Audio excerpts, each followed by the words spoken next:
And thus, whether it's the game of chess or it's the game of life, if we want victory and success, we have to connect with people at all levels, from big to small, from president to resident. We have to network, connect, and have interpersonal relationships with everybody. A group of 70 scientists were working on a project as a deadline. These 70 scientists were so absolutely under pressure because of their hectic work and the deadlines.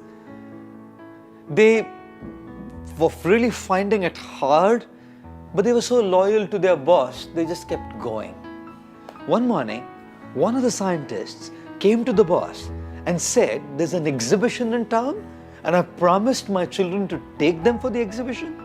Is it okay if I leave at 5:30? The boss said, "We're really working on a deadline, but since you've promised your kids, you can actually leave at 5:30. The scientist was happy.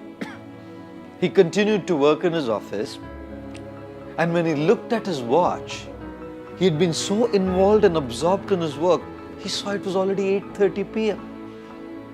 Oh, he felt so guilty that he had promised his kids that he would take them for the exhibition, and he hadn't gone home at 5:30.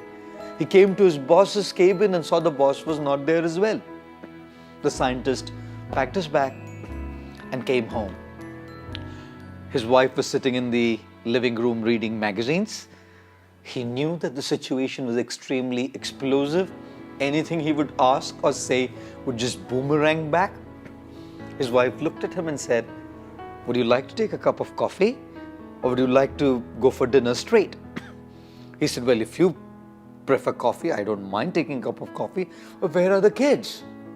The lady said, "At about 5:15, your boss came home and took the children for the exhibition.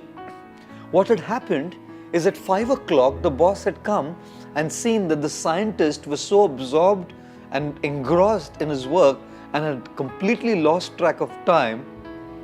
The boss knew that he wasn't going to leave office at 5:30. The boss personally went to the scientist's home and took the scientist's kids for the exhibition. Now, the boss didn't have to do this again and again. Even that one time he did it and made that investment, the kind of commitment that came from all the scientists that worked under him was incredibly amazing. This is why all these 70 scientists worked with such commitment at Thumba under their able, capable, and super sensitive boss. Guess who the boss was?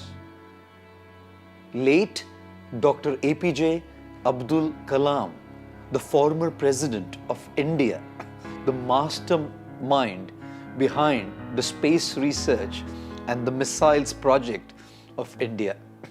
Yes, ladies and gentlemen, greatness is not just about rubbing shoulders with the big guys. The true symptom of greatness is how we treat the apparently small and the least amongst mankind whom we work with. Therefore, if we truly want to achieve success, we must connect to the big and the small at all levels. We must treat them all with respect, dignity, and sensitivity. Thank you.